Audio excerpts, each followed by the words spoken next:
tracing of the domain of liberty within the Constitution. You have the chapter on fundamental rights, which secures certain of the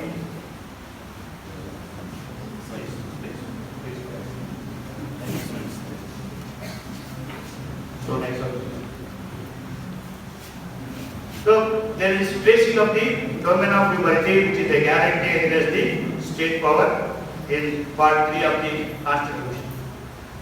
Fundamental rights. I gave you, unfortunate, as we have wished to be the people, we miss fundamental rights. I gave the first article of fundamental rights is Article 12. What fundamental right is there in Article 12? What fundamental right is there in Article 12? There is no fundamental right in Article 12. Right? In Article 13 also there is no fundamental right. 14 onwards the rights start. Right? Then why these things are there in Part 3 of the Constitution? 2 extra articles. Should not they put it out of fundamental rights? See, that is the beauty. How Article 12 starts? What you can say, touch your curiosity. Unless the context otherwise requires. That's how Article 12 starts. My teacher also taught Article 12, fundamental rights, very important. Unless the context otherwise requires, fine. But gentlemen, what is the meaning of this unless the context otherwise requires? Unless the context otherwise requires, the term state means, it means 1, 2, 3, 4. I understand, you have printed, I understand, I know English. But what is the meaning of unless the context otherwise requires? As a plain, simple English knowing boy, he will say, wherever the context otherwise requires, the meaning of state is something different. And unless the context otherwise requires, the meaning of state is this. Right? Wherever the context otherwise requires, it is a different meaning. Because the context requires otherwise. And if it is not so otherwise required, this is the meaning as in 12. Correct. Now I ask, in this part, that's how it starts now. In this part, which part? Part 3. In this part, unless the context otherwise requires, state is this. In this part, what is that context which otherwise requires? Okay? Go to 19.2. Article 19.2. In this part, 19.2 also is in this part. Right? There they say, nothing in this article shall prevent the state from. Nothing in this article shall prevent the state from. State, underline. What is the meaning of state here? The meaning of state here is as defined in Article 12. So here, the use of word state does not require otherwise. Because it does not require otherwise, the meaning will be same as it is there in Article 12. Continue. Security of state. Underline state. What is the meaning of state here? State as in Article 12? No. Security of state, state, India. Okay? So here the context otherwise requires. Here state means India, not parliament, state legislature, government, no. Go further. Friendly relations with foreign states. State. What state? Otherwise requires. Context otherwise requires. Okay? So in this part, unless the context otherwise requires, state is this.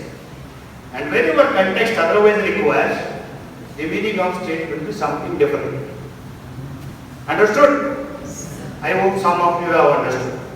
Now I will give you an exercise. Tell me, my phone number is there with your faculty members. You go through constitutional law books, all books published, and report back if anybody has given this explanation in any of the books. Why people have written books if they are not explaining what is necessary for a student? That means, think original. This is the text of the Constitution and I am a student of law. I do not believe anybody because you fellows have written what you have understood and I have a better understanding than all of you. I will read the original. Unless reflection in their learning will not take place. A student will learn by reflection. Whatever you read, you have to reflect upon that. Otherwise, the whole legal exercise is analytical skills. You have to develop these analytical skills. Fundamental things, okay? R.C. Cooper versus Union of India. There is a wonderful paragraph in this judgment. How these fundamental rights are there? Okay, minority rights. Okay, people with distinct culture, language, script, right to preserve. These are declaratory rights. Whatever that is there, it is just declare, express declaration. The articles are not doing anything but mere declaration. And some articles, fundamental rights are declarations. Some fundamental rights ensure protection. Okay, they ensure protection. Some fundamental rights ensure protection and also impose restrictions on the power of the state. That is another category of fundamental rights. And that another category of fundamental rights impose restrictions not only on the power of the state, even on private individuals. So there is a gradation, there is a classification. We cannot put all of them under one band of fundamental rights. You have to understand what variable fundamental rights are there. There is duty to appreciate. And always duty lies in minds. Go to Jagan Mohan Art Gallery. You can go through the art gallery in half an hour, 1 hour and come out. You will not understand it. If you spend hours and hours standing in front of a painting, how the sight changes, how the shoe polish changes, how the vision of the doll also changes. Along with that, then you will understand the ability of the painter who has painted that. Otherwise, something in the picture you see and go. That will not happen. Beauty lies in minds. One has to go into all these things. See, 15th August, 2 days back. What happens on 15th August? Flag hoisting. What happens on 26th January? Republic Day flag hoisting. Independence Day flag hoisting. You are students of law. That's why C.S. Patil comes over from that. 15th August flag hoisting, correct. Flag is at the lower level, it is hoisted and unfurled. 26th January flag is unfurled. It is not hoisted. Flag is at the top, it is unfurled. So that is the difference between 15th August and 26th January. I learned it when I was at the age of 50. You ನಮಗೆ ಗೊತ್ತಿರಬೇಕಂತ ಅವಶ್ಯಕತೆ ಇಲ್ಲ ಯಾರನ್ನು ಹೇಳಿದ್ರೆ ಗೊತ್ತಾಗುತ್ತೆ. So that's why I have told it to you when you are in 20, 21, 22, whatever. You should know as a student of law what is flag hoisting, what is flag unfurling. Use the language properly. If your friends do not know, tell them. Gar Gar Tiranga. One of my friends sent me a message. Remember Gar Gar Tiranga? Yes, I remember. 1988, Gangotri layout. The name of the house is Deepti. Number 87. We hoisted the flag midnight.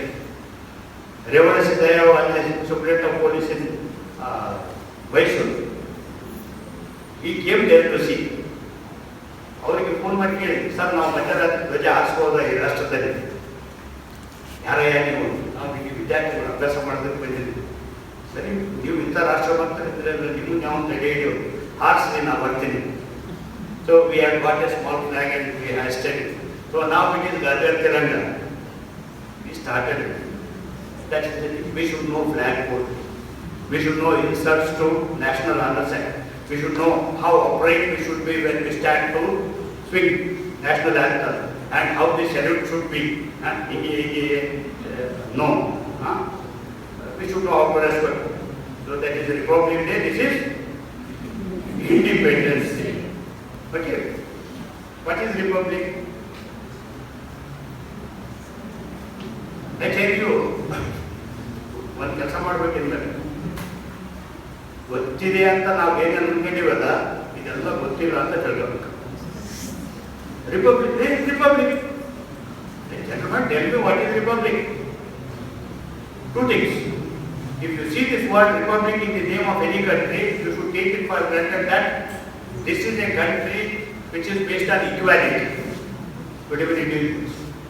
ಆ ಶಬ್ದ Republican ಶಬ್ದ ಕಂಡ ತಕ್ಷಣ you should take it for granted that equality is there in that country, constitutionally guaranteed. Second, there is an elected government, elected on the basis of one man, one vote. That is the republic. Okay?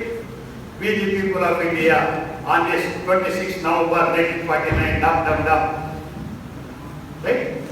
Adopted, elected and gave unto ourselves the Constitution of India. What is it? 26th November. And what is this 26th January? Right? Now I will give you something very fascinating. How India got independence? India got independence because British Parliament passed the Independence of India Act. Correct? You read Independence of India Act. If you read that, you will find out that on that day, India becomes a dominion of British Parliament. This subcontinent became dominion of Pakistan, dominion of India. There is a debate going on as to when India became independent. On 15th August 1947, India became the dominion of British government. Dominion is a subordinate entity which is under the suzerainty of a sovereign power. And on that day, the title of Viceroy was abolished. Okay? And it was replaced by Governor General. Till then, Viceroy was there.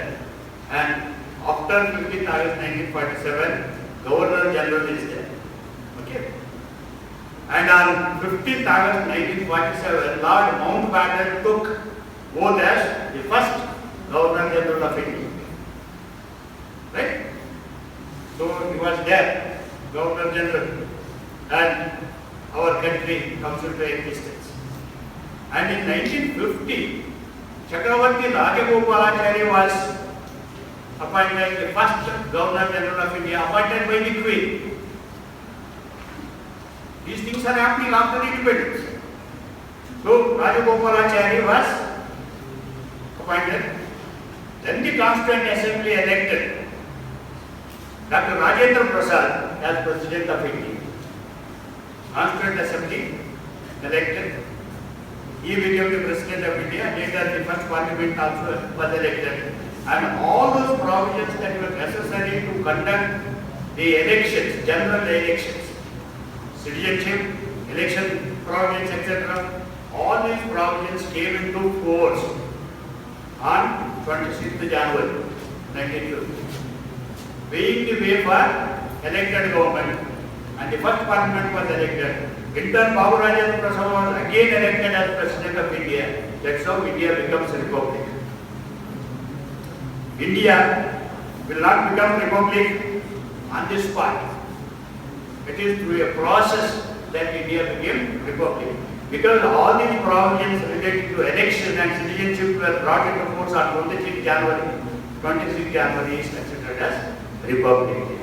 As students of law, we should be appreciating. There are two wonderful books. Granville Austin, Indian Constitution, the cornerstone of a nation. Granville Austin he was an American historian, and he has written such a marvelous book, Indian Constitution, the cornerstone of a nation. And he was fortunate to witness the working of the Constitution for 50 years.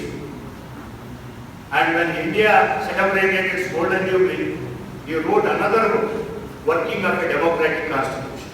Both of them should be in your library. Read these books sometimes. I tell you, you want to become professionally competent, you have to acquire the right information. And you should be on the daily basis. Nobody will prevent you. If there are small incremental additions, incremental developments day by day, you will grow into a mountain. So there is a statement. Who moved the mountain? The person who removed a stone every day moved the mountain. You can become a first ranker, you can become a topper, you can recommend yourself to be acceptable anywhere, everywhere. I tell you, there are certain of the wonderful things. Right now, some essay competitions are announced. Participate in a essay competition with a prize. Participate in a law reform competition and win a prize. Participate in a moot court and win a prize. With that certificate in hand, you can gain entry into best of the law chambers. These opportunities are there. Options are open. Are you ready to while away your time in a happy-go-lucky manner, ride on a bike, visit places? Fine. That is your choice. But you decide to sit back in the library, go after these trophies and medals. This person standing here is a gold medalist. Okay. My brother is an actor, who was the first Vice Chancellor of Karnataka State Law University. My eldest brother was Deputy Director of Archaeology in Mysore. He is All India first rank in archaeology. My daughter is the first rank. Everyone in my family is a ranker. Good. The next fellow should not take one in the family unless he wants to become a ranker. Anybody can do that. If this person who comes from Mysore can do it in Mysore, why not a person who is born and brought up in Mysore? Okay. So that's all. You have to read a lot. You have to read quality books. So this person, he said, what is there in the Constitution is a revolution. Social revolution is contemplated in the Constitution of Part 3, Part 4 together. They speak of. And in the next book he writes, the effectiveness of a Constitution is to be assessed on the basis as it is obtained in the society. ಭಾರತದಲ್ಲಿ ಸಂವಿಧಾನ ಇದೆಯಾ? ಈ ಸಂವಿಧಾನ ಪರಿಣಾಮಕಾರಿಯಾಗಿರೋ ಸಂವಿಧಾನವ ಯಾವ ರೀತಿ ನೀವು ಅದನ್ನ ತೀರ್ಮಾನ ಮಾಡ್ತೀರಿ? ಎಷ್ಟರ ಮಟ್ಟಿಗೆ ಈ ಸಂವಿಧಾನ ಜನರಿಗೆ ಲಭ್ಯ ಇದೆಯೋ ಅಷ್ಟರ ಮಟ್ಟಿಗೆ ಸಂವಿಧಾನ ಯಶಸ್ವಿಯಾಗಿದೆ. ಸಂವಿಧಾನದಲ್ಲಿದ್ದು ನನಗೆ ಲಭ್ಯ ಇಲ್ಲ ಅಂತಂದ್ರೆ ಆ ಸಂವಿಧಾನ ನನಗೆ ಉಪಯೋಗ ಇದೆ. So this is the yardstick using which you have to check whether the Constitution is in existence or not. I read a wonderful book by Rajiv Rao. You have to read this book. Very old book. Small book. That is the insight to read. Okay. The title, Constitution of India. Miracle, surrender, hope. Miracle, surrender, hope. So this person, with more than 50 years of standing at the Supreme Court, who is known for his uprightness, and I tell you, he has written it so boldly, you will really enjoy reading this book, Constitution of India, Miracle, Surrender, Hope. This Constitution is a very important. The Constitution making is not an ordinary thing. Reading Constitution is also not a. So there is a wonderful book, Reading the Constitution. by Lawrence tribe. How to read the Constitution? ಈಗ ನಾ ಹೇಳಿದೆ ಆರ್ಟಿಕಲ್ಗಳು ಯಾವ ಥರ ಓದ್ಬೇಕಂತ. Constitution ಯಾವ ಥರ ಓದ್ಬೇಕನ್ನೋದು ಗೊತ್ತಿರಬೇಕು. ಗೊತ್ತಿಲ್ಲ ಅಂತಂದ್ರೆ ನಾವು ವಿಷಾವಧಾನ ಬಗ್ಗೆ ಹೋಗ್ತೇವೆ. ಹಂಗಿರೋದಿಲ್ಲ ಅದು ಸಂವಿಧಾನ. ಅದೊಂದು ಪೂಜೆ ಅಂತ ಅದಕ್ಕೊಂದು ಪದ್ಧತಿ ಇರ್ತದೆ. ಆ ಪ್ರಕಾರ ಪೂಜೆ ಗೊತ್ತು ಸರ್ ನನಗೆ ಆ ಸೆಮಿಸ್ಟರ್ ಇದ್ದಾಳೆ ಅಲ್ಲ, ಅದು ಬೇರೆ ಪೂಜೆ. Okay, reading the Constitution. And there is the first chapter in that book is how not to read the Constitution. The book is reading the Constitution. First chapter is how not to read the Constitution. In that there is a heading. Reading the Constitution should not be writing the Constitution. So some people in the name of reading the Constitution, they will be writing the Constitution. Supreme Court does it. Right to life means right to life means right to live life means livelihood, dignity, limb, organ, adult, food, drink, right to marriage. ಏನೇನೋ ಬರ್ಕೊಂಡು ಬಂದ್ಬಿಟ್ಟಾರೆ. ಅದೇ no person shall be deprived of life and personal liberty except according to the procedure established by law. ಇಷ್ಟು ಸಂವಿಧಾನ ಬರೆದವರು ಬರ್ತಾರೆ, ಅದನ್ನು ನಾವು ಓದಿದ್ವಿ. Right to life means and includes ಅಂತಂದು ಇದನ್ನೆಲ್ಲ ಬ್ಯಾಟ್ ಮಾಡ್ತಾ ಬಂದಿದ್ರಲ್ಲ. ಯಾರು ಮಾಡಿದ್ರು ಇದನ್ನ? ಸುಪ್ರೀಂ ಕೋರ್ಟ್ ಅವರು ಮಾಡಿದ್ರು. Whether supreme court is reading the constitution or writing the constitution. Supreme court is writing the constitution. Lawrence tribe says reading the Constitution should not be writing the Constitution. Writing the Constitution is the job of Constituent Assembly. They have done it.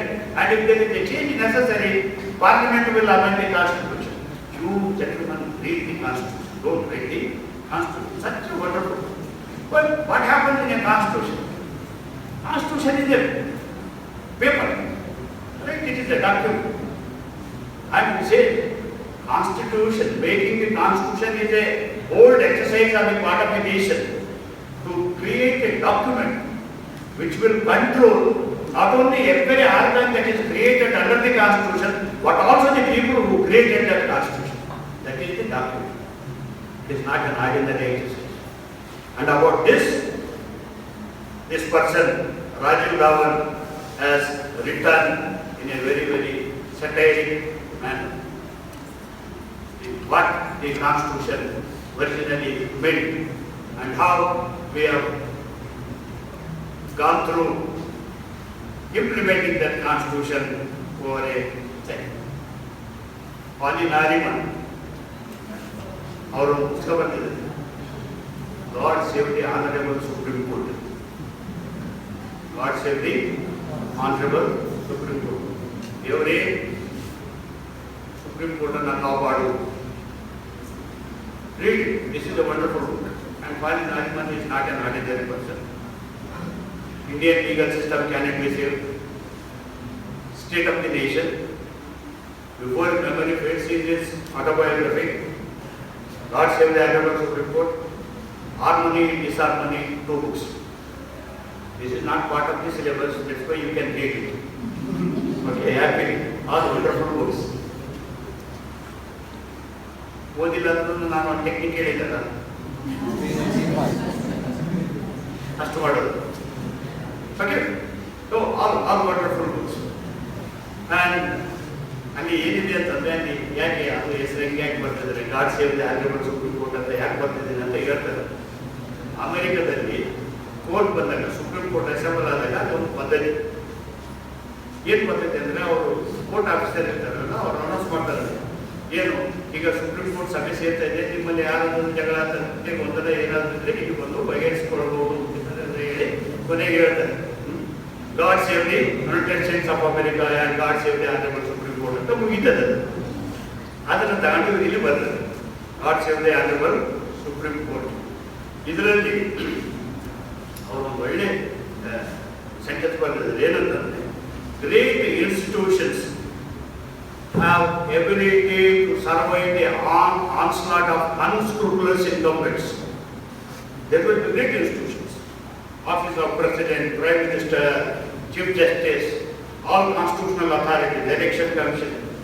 Sometimes unscrupulous people will come into these offices, and our constitution is so strongly, so good, it can tolerate the onslaught of incumbents of the constitutional office. And how you say that? Because the constitution has survived. The country has survived. That is the agility of the constitution. It will survive the onslaught. See, when the Constituent Assembly met, Rajiv Rawal says, it is a miracle that India has a constitution. He said, if we are asked to frame a constitution today, ಇವತ್ತಿನ ದಿನಮಾನದಲ್ಲಿ ಈ ನಮ್ಮ ಎಲ್ಲ ರಾಜಕೀಯ ನೇತಾರರನ್ನೆಲ್ಲ ಹೊರಗಡೆ ಕೂರಿಸಿ ಒಂದು ಸಂವಿಧಾನ ಬರೀತೇವೆ ಅಂದರೆ ಸಾಧ್ಯ ಇಲ್ಲದ ಮಾತು. Today, all our wisdom put together cannot create a constitution. And it is a miracle that we have a constitution. And it is a miracle that the constitution has survived. And when the constitution was adopted, when you go through the Constituent Assembly debates, you will find that it is a product of compromise. But whatever they were in a position to put it together, and through that constitution, what we have done, Rajiv Rawal says, we have surrendered, people have surrendered the power to the politicians and judges. Politicians and judges are the people who are exercising power over us. That is the situation to which we have come. But this constitution, because it has successfully survived 7 decades, he says the constitution will continue to exist. It will continue to cater to the needs of. So, it is a miracle. It is a surrender. He says, see, every citizen of this country should be aware of one fact that Constitution is not a playground of politicians. That's what he said. Constitution is not a playground of politicians. This is our country, our constitution.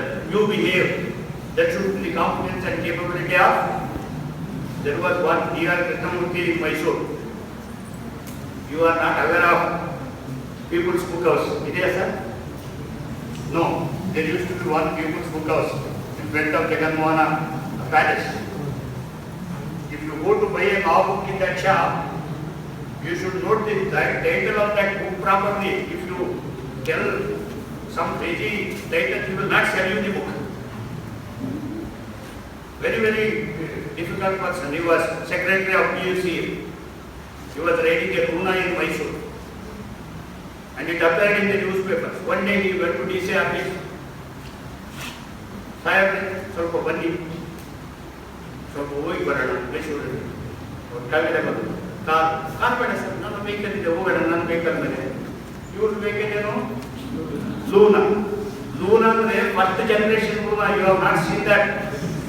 First generation Luna was a top Luna with a bicycle wheel, no shock absorbers. ಕಟ ಕಟ ಕಟ ಕಟ ಹೋಗ್ತದೆ.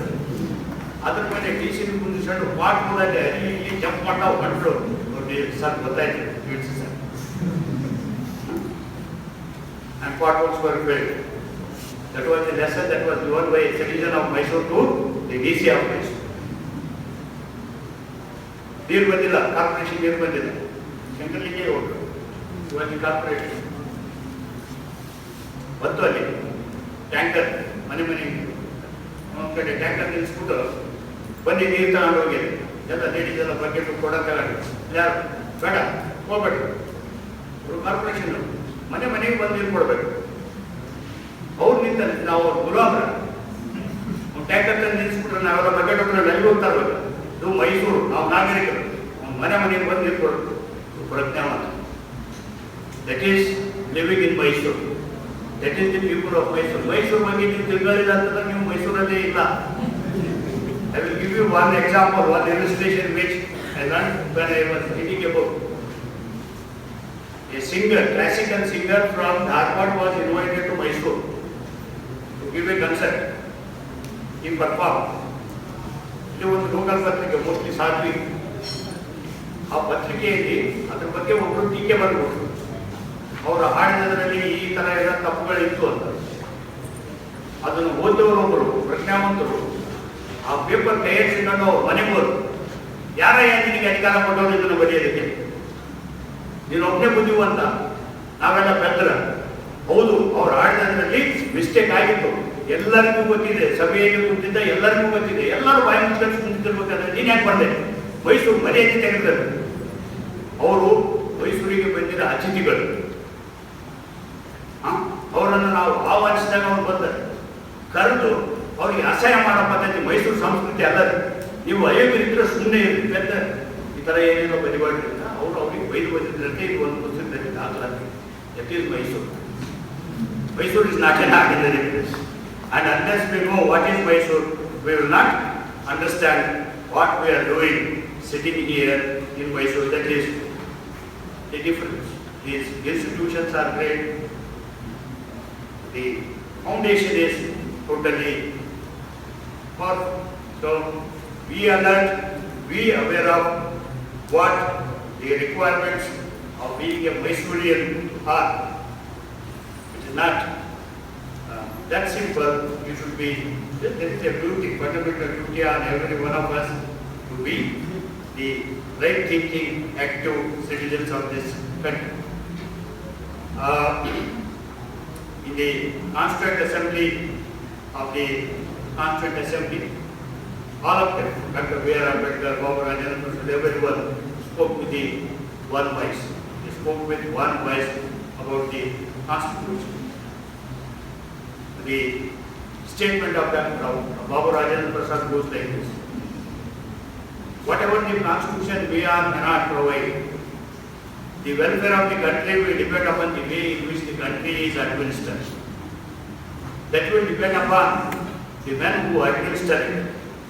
It is a great saying that a country will have the government it deserves. Now, when in Mata Chanastive, they will rule us. A country will have the government it deserves. Our Constitution has provisions in it which appear to be for some objectionable from one point of view or another. We should admit that the defects are inherent in the situation and the people at large. If the people who are elected, this is very important, if the people who are elected are capable and men of character, integrity, they would be able to make the best even of the worst Constitution. If they are lacking in this, the Constitution cannot be cut. After all, Constitution, like a machine, is lifeless thing. It acquires life because of men who control it and operate it. And India needs today, India needs today nothing more than a set of honest men who will have the interest of the country before them. What they said then maybe is true now also. There is a very, very classic statement of H.R. Khanna, Hansraj Khanna, that to this spice book there is something about Hansraj Khanna also, you want to read it. He says, petty minds involved in the governance of great countries. The edifice of nations and national institutions take long to build.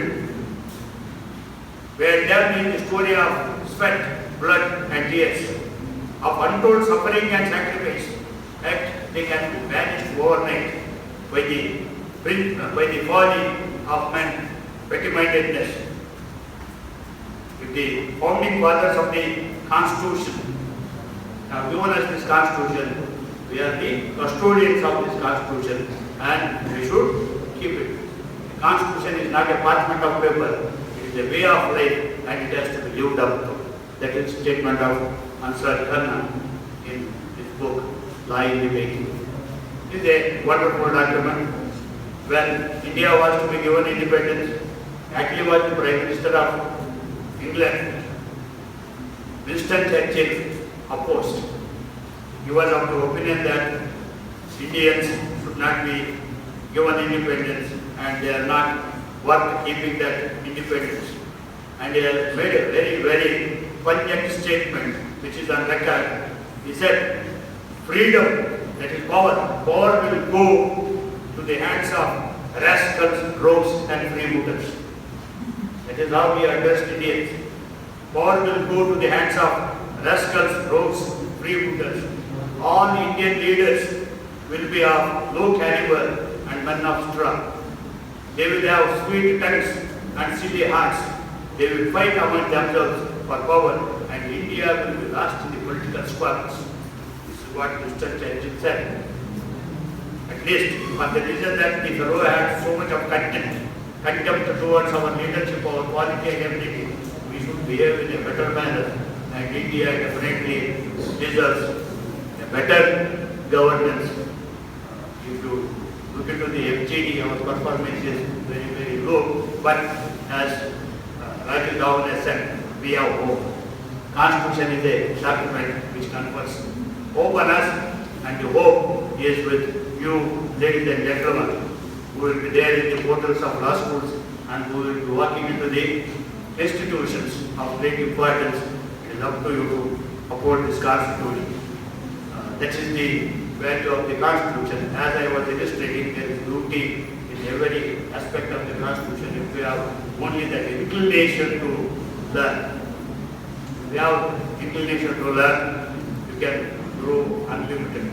Examination is there, ranks are there, scores are there, medals are there. That is one thing.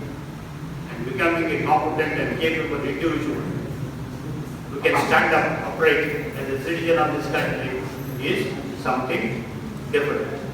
And Mysore has its role expressed, and you are so fortunate to be here, especially in Chandra with us, which was known for quality legal education. And now the way the institution is coming up, again it will reach that glory wherein it will be known for equality, quality legal education. And you have a role to play in this constructive activity. Because I miss Mysore, it is always a privilege to come back to Mysore and be with the students of Patil. Patil is the person who said, I am a student of law, and from him everyone started using this expression, we are all students of law. And there is a wonderful thing which I will be sharing with the faculty members. Sometimes it is required that both the teacher and student are simultaneously teachers and students. We learn something from the students. You learn something from the teachers. Together we will pursue the knowledge. Thank you very much for this wonderful opportunity. Professor Delegation there.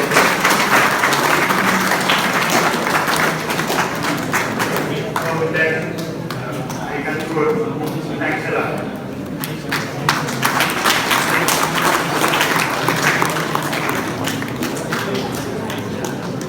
Late admission. Do you have any other questions? Please ask.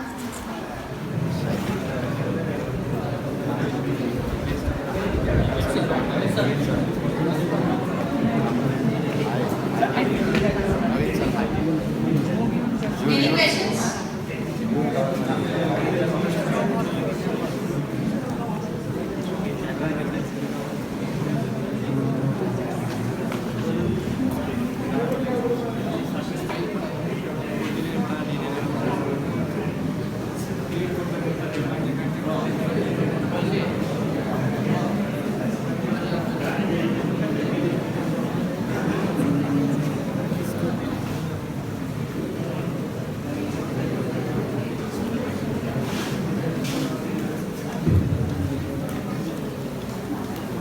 Any questions? Yeah, please. Morning, sir. Exactly. Sir, according to the Constitution,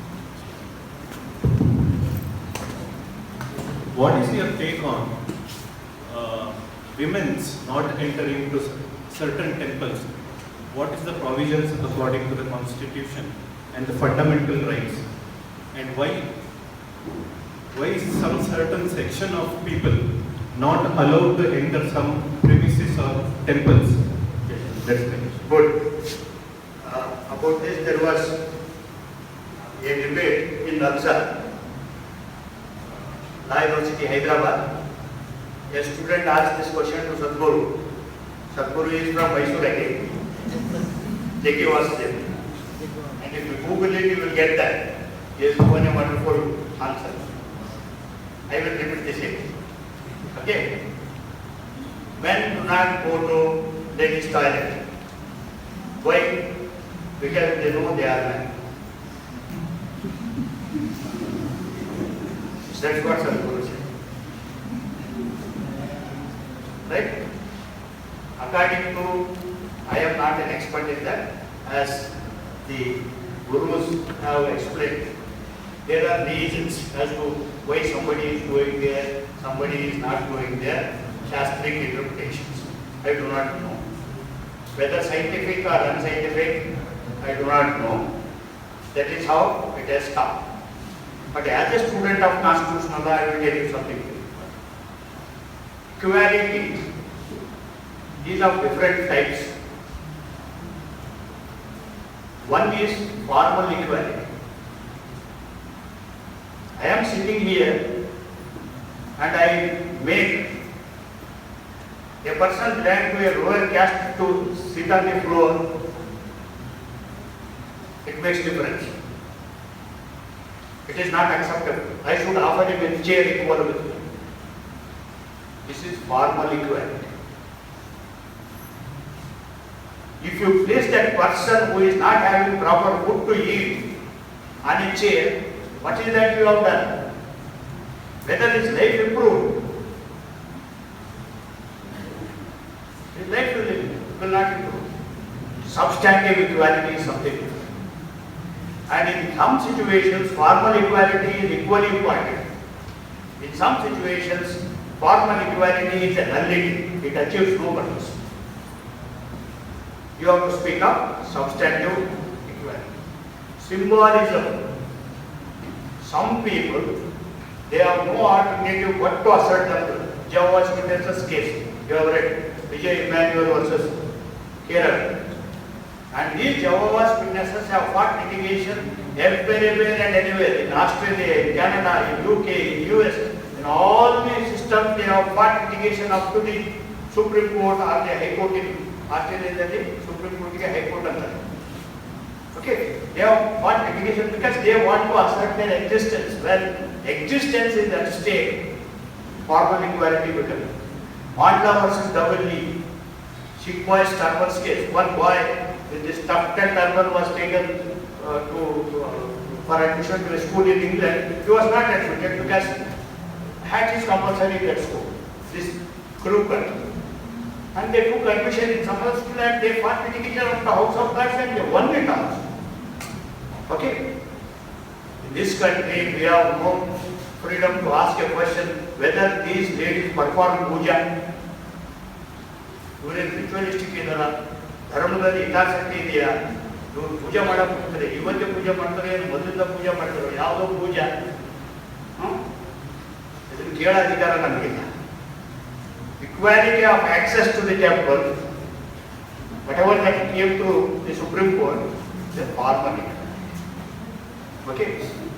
But formality should be replaced by substance. Substantive equality is more important. Formalism, okay, up to a point, formalism is fine. Beyond that, we have to be. Substance is very important. The question is answered? There, anyone else?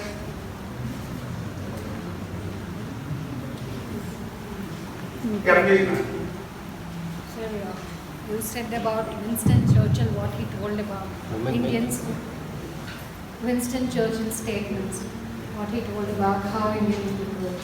But in reality, we are seeing the same. Yeah, that's what in the concluding session of the Constituent Assembly, Baba Rajan that it is a right saying that a country will have the government it deserves. We are elected all these people. They contested from this party, we elected. They migrated to other party, contested again, we elected. We voted for Bulandevi was there.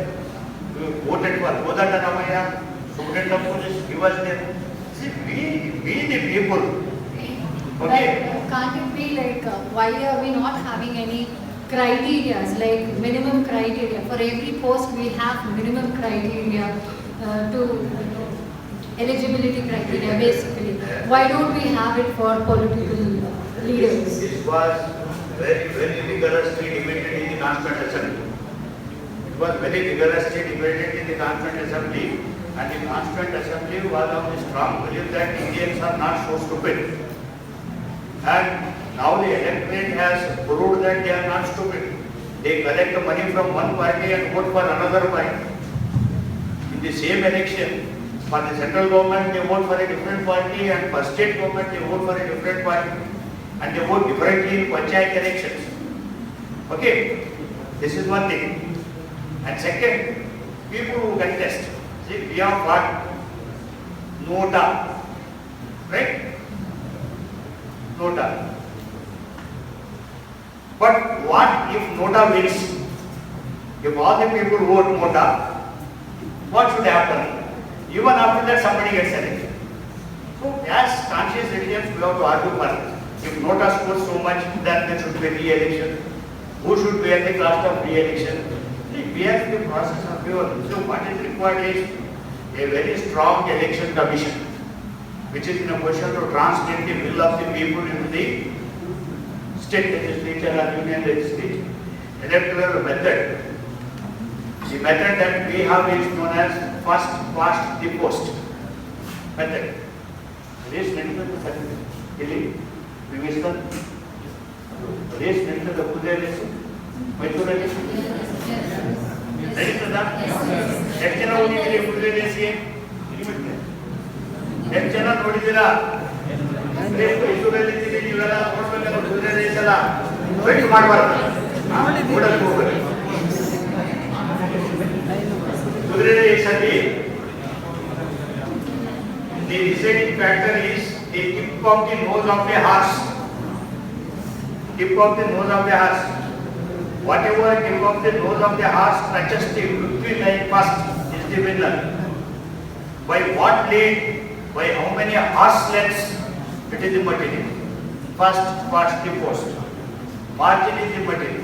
We have classic cases wherein a person who got 13% of the votes polled got elected. The person with the 12% of the votes polled contested it successfully.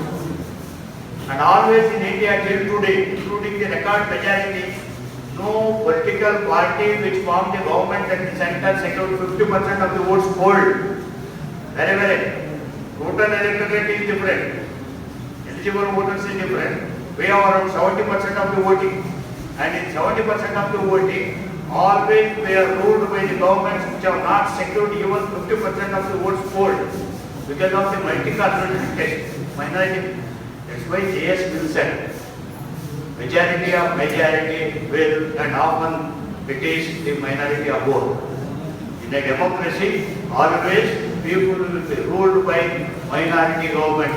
That is the speciality of democracy, which J.S. Will proved, and that's why democracy is a corrupt form of government. Okay. Any other question? Good morning, sir. I am Srinivas MK. Sir, my question is, during the course of your lecture, I was able to get only 4 essentials that is major. One is the organization of the state, in other words, sovereignty. The other one, domain of liberty. The other one is domain of civil liberty and, Temporary suspension of liberty during the period of emergency. Yeah, I personally feel above all, that is the separation of powers and delegation of powers is one of the essentials of this constitution. Am I right, sir, in that aspect? What is your opinion? Okay, what you have said is the same thing.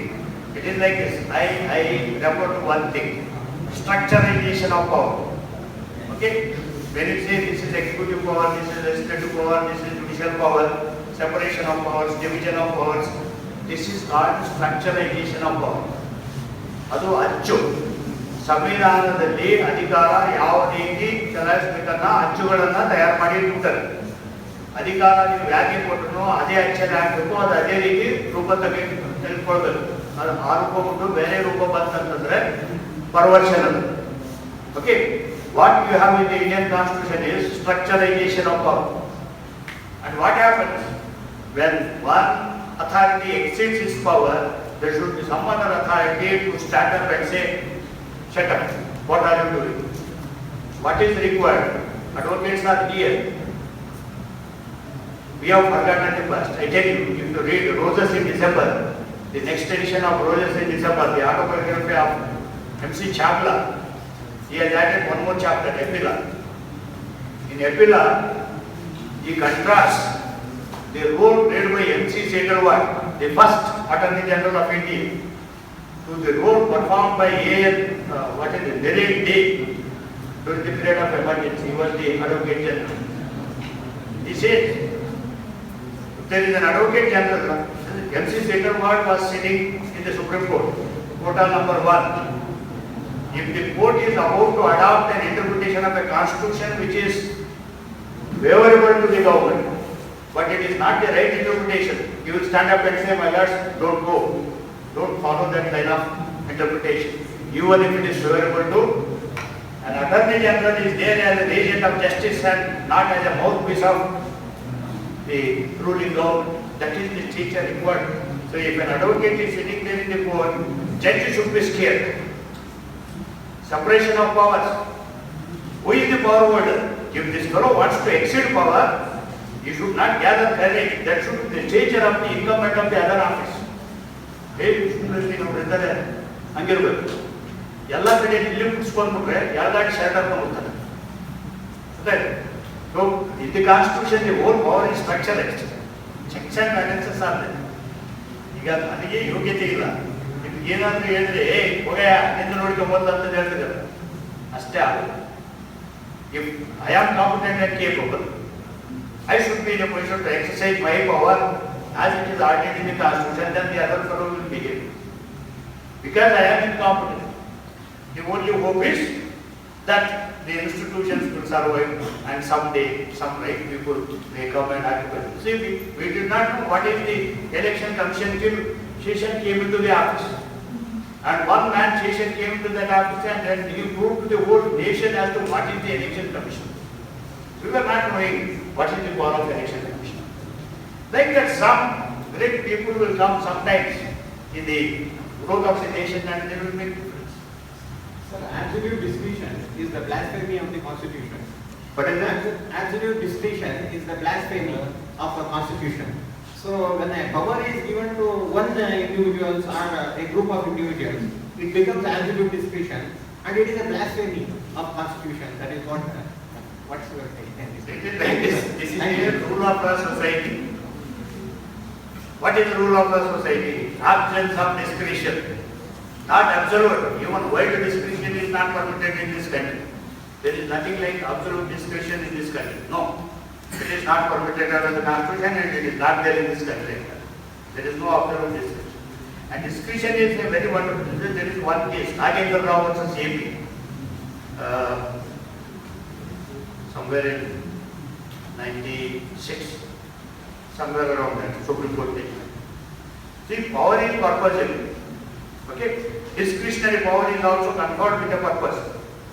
When power is conferred with a purpose, if you read it together, power coupled with purpose becomes more a duty than power. This is the interpretation of the Supreme Court. So now all power holders are under a duty. Discretion is not unbridled to behave the way he wants. Discretion is totally structured and controlled. It almost becomes ministerial over a period of time. Okay? That's it. Why could you?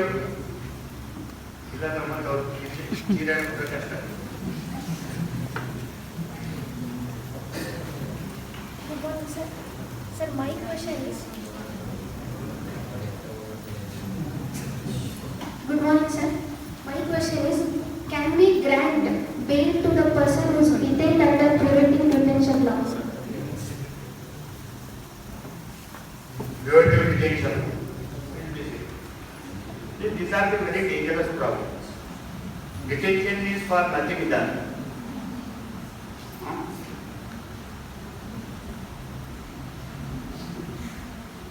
For something done, you arrest a person. For the fear of somebody doing something, you detain a person. Okay? Preventive detention laws are very brief in period of operation of time. It cannot be a continuing affair. And nowadays there are stringent laws, including NDBS, Illicit Traffic Act and all those things. Provisions for preventive detentions are. And now you have this wonderful act Prevention of Money Laundering Act 2006 amended in 2018 or 19. And everything is had to be constitutionally valid by the Supreme Court on July 22nd. In the recent case by the Supreme Court. PMLA. And those people of Enforcement Directorate are not police officers. They can use confessions against you. And the opinion is a part of the Constitution. Article 20 is suspended for certain of the accused people now. That is the reason. Okay. So, when such laws are there, the question arises whether they should be paid. And in preventive detention situations, there is a provision generally for an advisory board. An advisory board is supposed to review whether the detention is tenable or not. That is the filter that is there. Advisory board, review by the advisory. Then there is a division. If the detention has to exceed beyond that, then review by the advisory board is a must. That is the filter, and the liberty will be restored. And one more thing I think. Chidambaram went behind the bars for more than 6 months. Right? Like that, so many people are going and coming. There was one statement made by the former Advocate General of Karnataka, B.B. Acharya. B.B. Acharya is a towering personality. His autobiography also has come to the best of my memory. And he has written another book, Memoirs of a Prosecutor. He is the person who was special prosecutor for the trial of Jayalalitha, disproportionate assets case. If you want to understand the caliber of B.B. Acharya, you have to read that. Okay. He made a public statement. A designated senior counsel of the Supreme Court with 50 years of standing at bar, a former union minister, if he is not getting bail for more than 6 months, whether we have rule of law in this country, that is the question which we public that I felt so happy there is one advocate who can stand up and spoke. There are nothing like liberty. Okay, liberty is a very, very important thing. And only a person who has lost liberty will understand the value of liberty. You and we are beyond that wall, we will not understand it. And only the person who is on the other side of the wall will understand how can they. If there is no liberty, it is not worth living in that country. You leave that country and go to some other country where there is liberty is there. ಒಂದು ನಾಯಿ ಚಿತ್ರ ಬಂದಿದೆ WhatsApp ಬರ್ತಾರೆ WhatsApp ನಾಯಿ ಕಾಸಿನ ಸರ ಎಲ್ಲ ಹಾಕೊಂಡು ಸರ ಎಲ್ಲ ಹಾಕೊಂಡು ಓಲೆ ಎಲ್ಲ ಹಾಕೊಂಡು ಭಾಳ ಬಂಗಾರ ಎಲ್ಲ ಹಾಕೊಂಡು ನಾಯಿ ಸೌಕಾರ ನಾಯಿ ಅದರ ಮುಂದೆ ಒಂದು ಬಡಗ ನಾಯಿ ಬೆಳಗ್ಗೆ ಊಟ ಸಿಕ್ಕಿಲ್ಲ ಆವರಣ ಇಲ್ಲ ಏನಿಲ್ಲ ಈ ನಾಯಿ ಹೋಗಿ ಆ ನಾಯಿ ಎಲ್ಲಿಂದ ಬಂದಿದೆ ಅಂತ ಪಾಕಿಸ್ತಾನದಿಂದ ಬಂದಿದ್ದೆ ಹೆಂಗಿದೆ ಅದು ಜೀವನ ನೋಡಿ ಗೊತ್ತಾಗತ್ತೆ ಎಲ್ಲ ಬಂಗಾರ ಬಿರಿಯಾನಿ ಎಲ್ಲ ಇದೆ ಮತ್ತೆ ಅಷ್ಟೆಲ್ಲ ಇದ್ರೆ ಆ ರಾಷ್ಟ್ರದಿಂದ ಈ ರಾಷ್ಟ್ರಕ್ಕೆ ಯಾಕೆ ಬಂದಿದೆ ನೋಡು ನಾನು ನಾಯಿ ಆ ರಾಷ್ಟ್ರದಲ್ಲಿ ಭೂಗೋಳ ಸ್ವಾತಂತ್ರ್ಯ ಇಲ್ಲ ಅದಕ್ಕೆ ಇಲ್ಲಿ ಬಂದಿದೆ This is India. Dog can bark in this country. That is the liberty. If somebody is a dog and he cannot bark, is it worth being a dog? That is the value of liberty.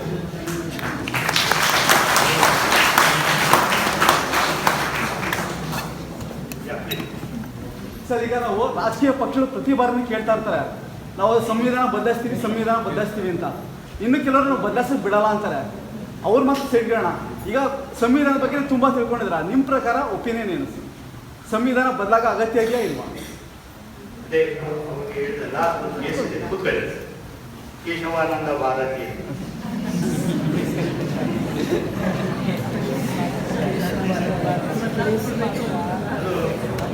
ಯಾರು ಕಲ್ಸೋದಿಲ್ಲ, ಯಾರು ಓದೋದಿಲ್ಲ. ನಿಮ್ಗೆ ಇನ್ನೊಂದು ಹೇಳ್ತೀನಿ ನೋಡಿ, ಅಂದ್ಯಾರುದ್ದೀನ unfortunately he is also no more. Andyarudina was assisting Patil when Patil argued Keshavananda's case. Okay? And about the performance of Patil in Keshavananda's case, you have to listen to the words of Justice Krishna. You please read L.K. Advani's My Country, My Life book. My Country, My Life by H. Advani. H. Advani is a qualitative writer. If you read this book, you will understand what is the literary heights to which H. Advani has reached. He is a statesman. And you have to read Palkiwala, A Life by M.B. Kamath. M.B. Kamath is another celebrated writer from Karnataka. He is also known, unfortunately. Palkiwala, A Life, published by Palkiwala Foundation, Mumbai. And you have to read Andhyarujana, Keshavananda Bharat. Small book. Andhyarujana's Keshavananda Bharat. Then you will get a picture as to what went on. There was an attempt to reopen Keshavananda Bharat. There was another bench of 30 judges constituted. It is not reported, recorded anywhere. Because these people wrote, we came to know. When I completed my LLM, I did not know it. When I completed teaching 20 years after LLM, I was not interested. Because these books were published. I came to know that there was an attempt to reopen Keshavananda. Another bench of 13 judges was constituted. Palkiwala went back from Mumbai to Delhi. Stood before the one day he argued for 5 hours. Next day when he went and stood before the court, the Chief Justice uttered one word, dissolve, bench dissolve. They felt that it is very dangerous to touch Keshavananda's case. We will not survive. So bench was dissolved. It is not reported anywhere. Keshavananda Sayamre, basic structure limitations ಅಂತದ್ದು ಒಂದು ತತ್ವ ಬಂದಿದೆ. You can amend the constitution, but you should not touch the basic structure.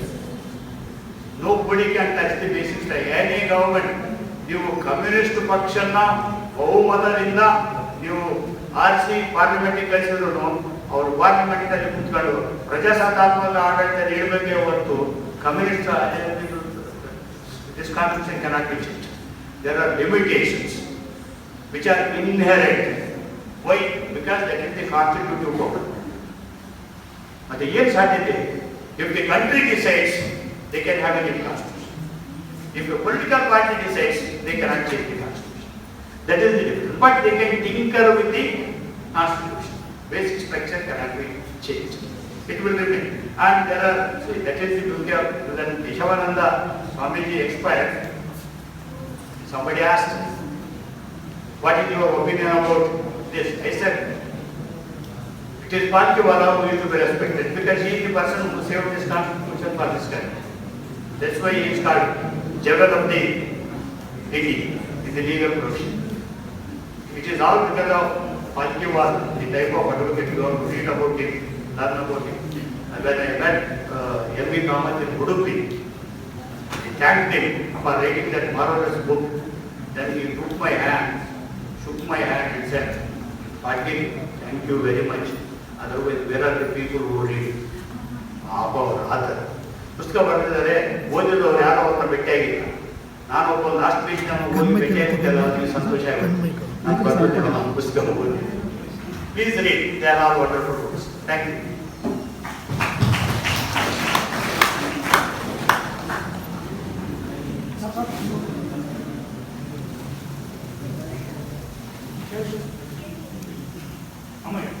ನಮಸ್ತೆ sir.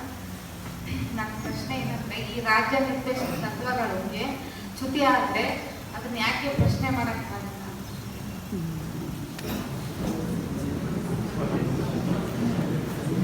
Good.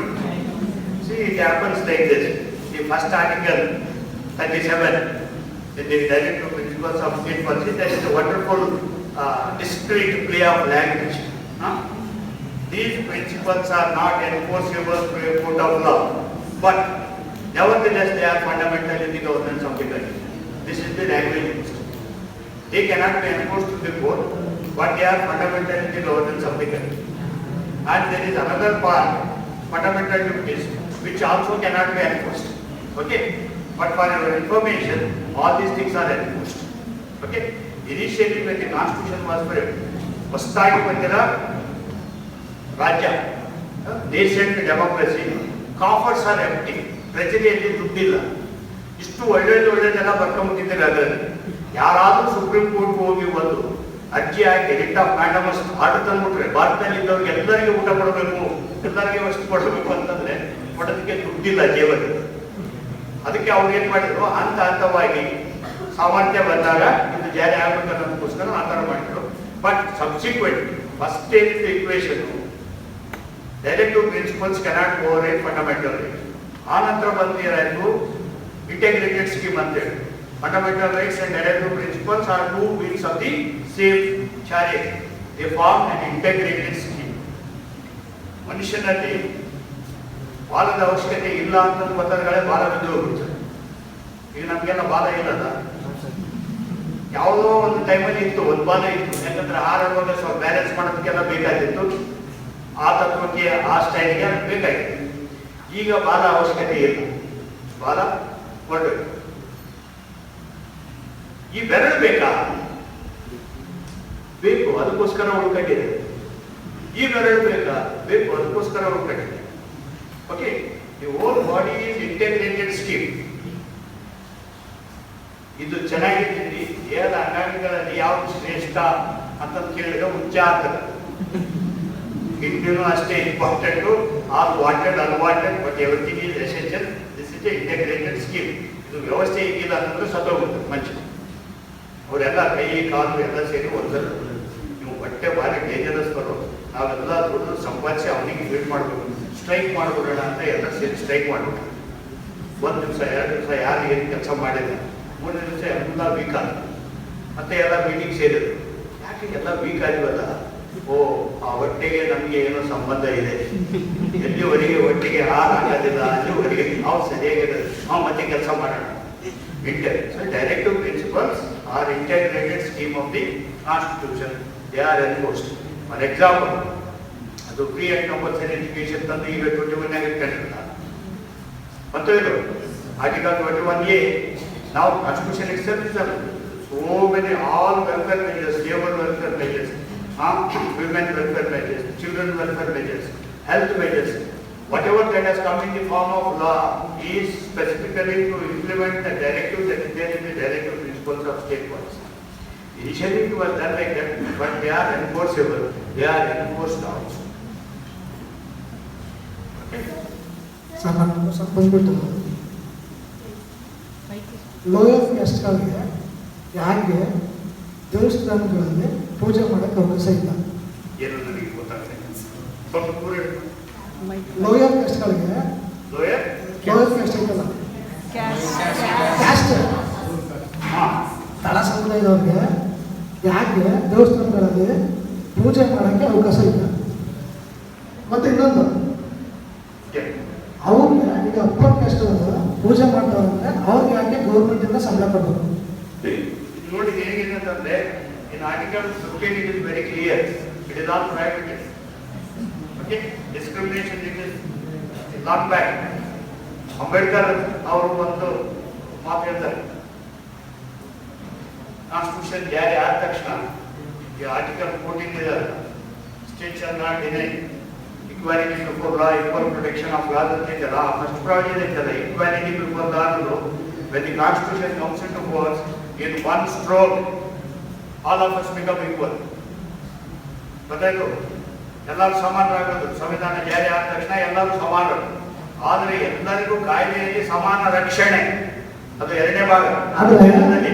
ಅದು ಅಷ್ಟು ಸುಲಭವಾಗಿ ಜಾರಿ ಆಗೋದಿಲ್ಲ, ಇದಕ್ಕೆ ಟೈಮ್ ಬೇಕು ಆಗ್ತದೆ ಅಂತ ಅಂಬೇಡ್ಕರ್ ಅವರು ಹೇಳಿ. Equal protection of law is very, very important. Article 15 prohibits any type of imposition of restriction, condition, disability on the ground of caste. If there is such a thing, that is totally private. There is no committee. It is a prohibited activity. Protection of Civil Rights Act is there. That should be enforced. ಈಗ ತಳ ಸಮುದಾಯದವ್ರಿಗೆ ಹಿಂದೂ ಸಂಪ್ರದಾಯ ಗೊತ್ತಿಲ್ಲ ಅಂತನ ಕೊಡ್ತಾ ಇಲ್ವಾ? ಏನು ಅವ್ರು ಗೊತ್ತಿರ್ತಾರೆ sir, ಈಗ ಹೆಂಗೆ ಪೂಜೆ ಮಾಡಬೇಕು ಹೆಂಗೆ ಅಂತ. ಮತ್ತೆ ಇನ್ನೊಂದು ಸರ್ ಏನಂದ್ರೆ, ಗೌರ್ಮೆಂಟಿಂದ ಯಾಕೆ ಪೂಜಾರಿಗಳಿಗೆ ಸಂಬಳ ಕೊಡ್ತಾ ಇದ್ದಾರೆ? ಅದಕ್ಕೆ ಕಾಂಪಿಟೇಟಿವ್ ಎಕ್ಸಾಮ್ ಇಲ್ಲ.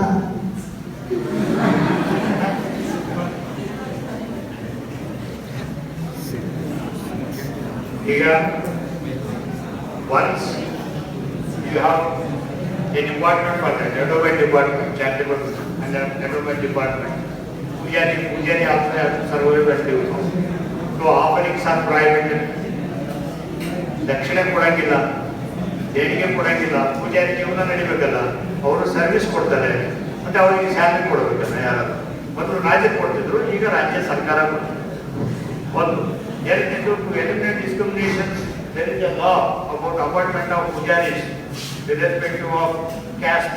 Pujaris are appointed, and if you do not believe it, then you have your personal what is that, freedom of faith, belief. What you do in your sanctum sanctorum at your home is different, but what happens in a temple that is open for public is different. No discrimination there, everything is correct. Sir ನೀವು ಹೇಳಿದ್ರಿ Mount baton ಅವರು ಸ್ವತಂತ್ರ ನಂತರದ first governor general ಅಂತ ಹೇಳಿದ್ರಿ ಅಲ್ವಾ sir?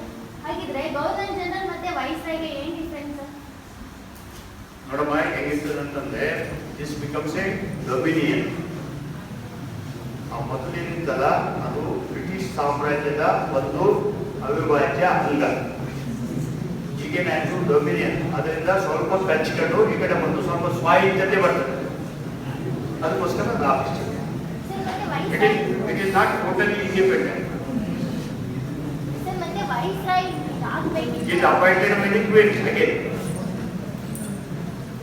ಆದ್ರೆ ಇವರು ಕಾಮನ್ವೆಲ್ತ್ ಅಂತಾರಲ್ಲ ಆ ತರ not totally independent. It is under the superiority of the British law. That's why nominal head is appointed by the Britishers. ಪೂರ್ತಿ ಇಂಡಿಪೆಂಡೆಂಟ್ ಆದ್ಮೇಲೆ be elect our own head including the president. ಸ್ವಲ್ಪ ವ್ಯತ್ಯಾಸ. Sir ನಮಸ್ತೆ. ತಾವು ಕೇಶವಾನಂದ ಭಾರತಿ ಪ್ರಕರಣದ ಬಗ್ಗೆ ಹೇಳ್ತಾ ಇದ್ರಿ. ಅದಕ್ಕಿಂತ ಮುಂಚೆ ಗೋಲಂನಾಥ್ ಪ್ರಕರಣ ಅಂತ ಒಂದು ಪ್ರಕರಣ ಬಂದಿತ್ತು.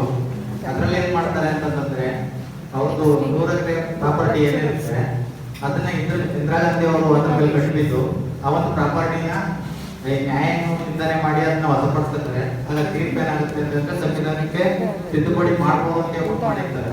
ಬಟ್ ಅದೇ ರೀತಿ ಕೇಶವಾನಂದ ಭಾರತಿ ಪ್ರಕರಣ ಬಂದಾಗ ಅವ್ರ ಪ್ರಾಪರ್ಟಿಗಳನ್ನ ಹಾಕ್ತಾರೆ. ತೀರ್ಪು ಸಂವಿಧಾನಕ್ಕೆ ಯಾವುದೇ ರೀತಿಯಾದಂತ ಮೂಲ ರಚನೆಗೆ ಧಕ್ಕೆ ಬಾರದಂಗೆ ತಿದ್ದುಪಡಿ ಮಾಡಬಾರ್ದು ಅಂತ ಹೇಳ್ತಾರೆ. ಹಾಗಾದ್ರೆ ಗೋಲಂನಾಥ್ ಅವ್ರಿಗೆ ಒಂದು ನ್ಯಾಯ, ಈ ಇವ್ರಿಗೊಂದು ನ್ಯಾಯ ಅಂತ ಕೇಶವಾನಂದ ಭಾರತಿ ಅವ್ರಿಗೆ. ನಾನು ಹೇಳೋದು, ಕೇಶವಾನಂದ ಭಾರತಿ ಅವರು ಆ ಕೇಸಲ್ಲಿ ಗೆದ್ದಿಲ್ಲ.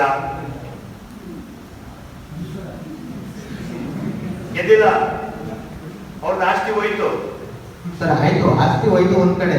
ಒಂದು ಆದ್ರೆ ಇಲ್ಲಿ ಇಂದಿರಾ ಗಾಂಧಿ ಅವರು ನ್ಯಾಯಾಂಗನ ನಿಂದನೆ ಮಾಡಿರ್ತಾರಲ್ಲ, ಅದಕ್ಕೆ ತಿದ್ದುಪಡಿ ತಿಂದಿರ್ತಾರಲ್ಲ. ಇದಿಲ್ಲ, ಕೂತ್ಕೊಳ್ಳಿ.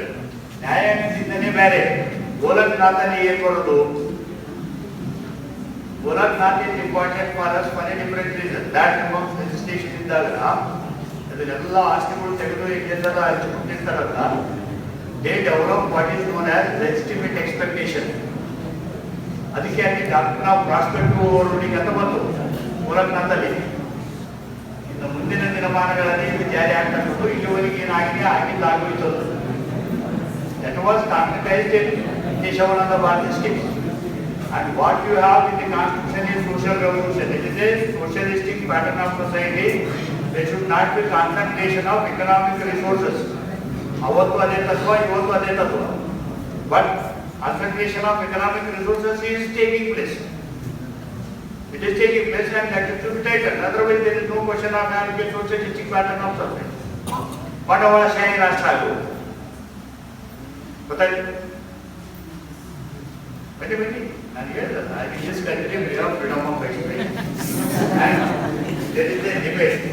ಅದು ಏನಿದೆ ಅಂತಂದ್ರೆ, ನಮಸ್ಕಾರ.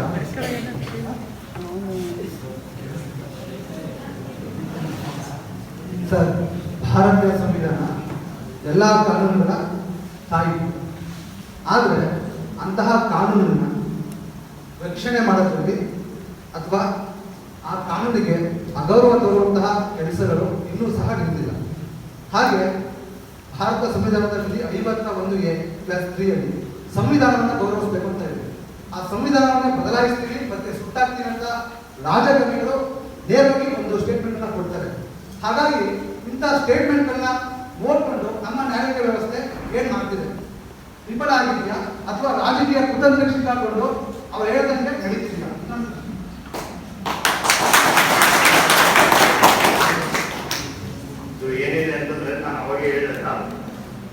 ಒಂದು ಕಾಯ್ದೆ ಇದೆ, insults to national honours act ಅಂತ ಸಣ್ಣ ಕಾಯ್ದೆ 2 page. If anybody does intentional insult to national honors, it becomes an offense. He can be prosecuted and both.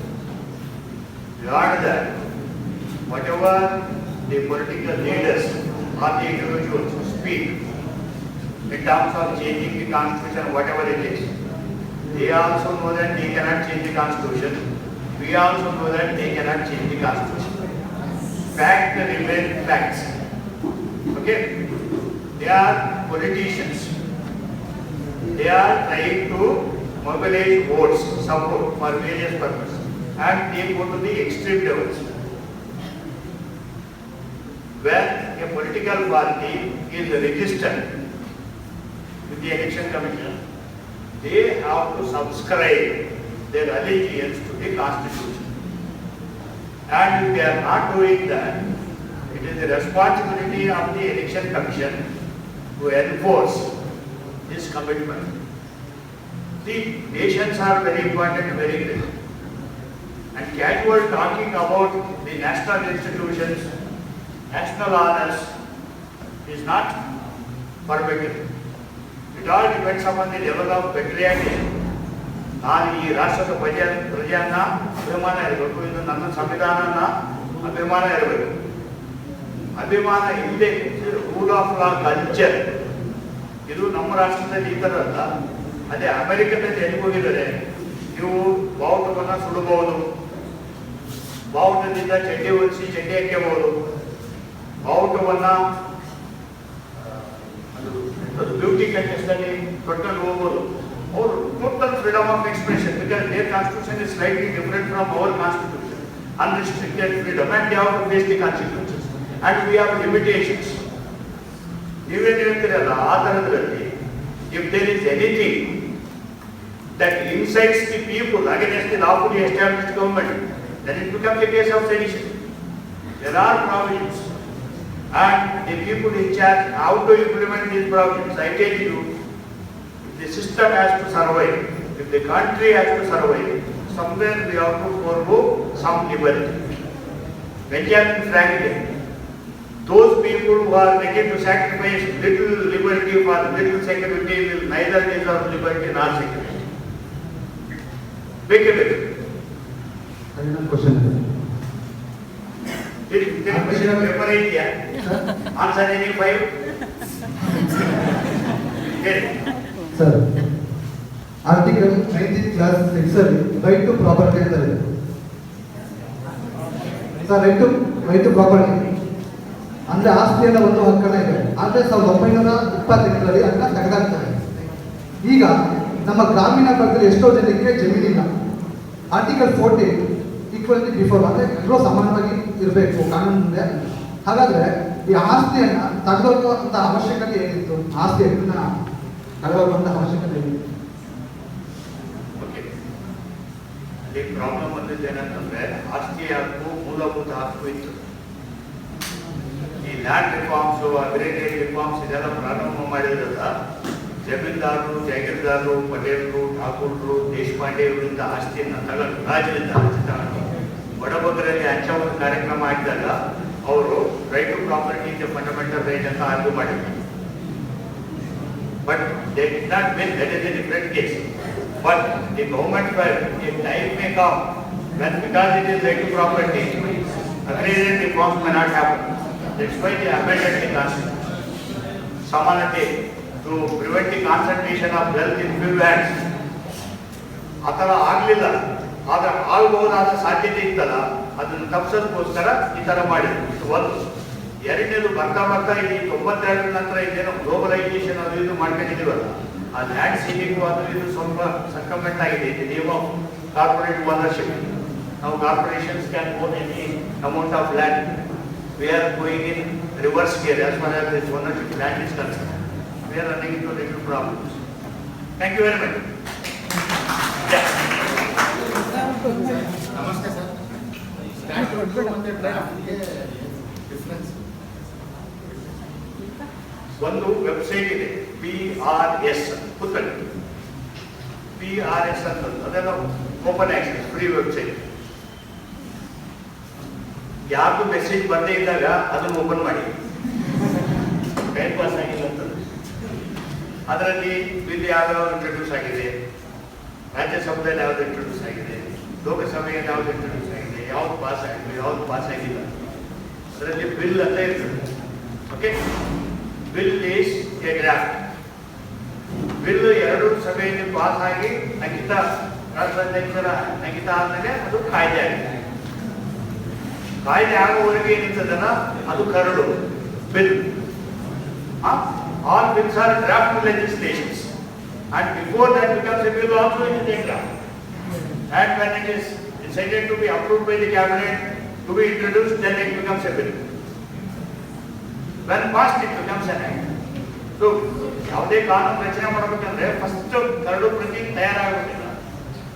That is the draft. Maybe professor will be asked to draft a law for this state. He prepares a draft. Use it to the consult minister. Then it goes for waiting to the parliamentary department. Then takes a form. Then it is approved by the cabinet. Then it is introduced in the house. Then you have the provisions in the constitution. 3 readings here, 3 readings there. Okay, thank you.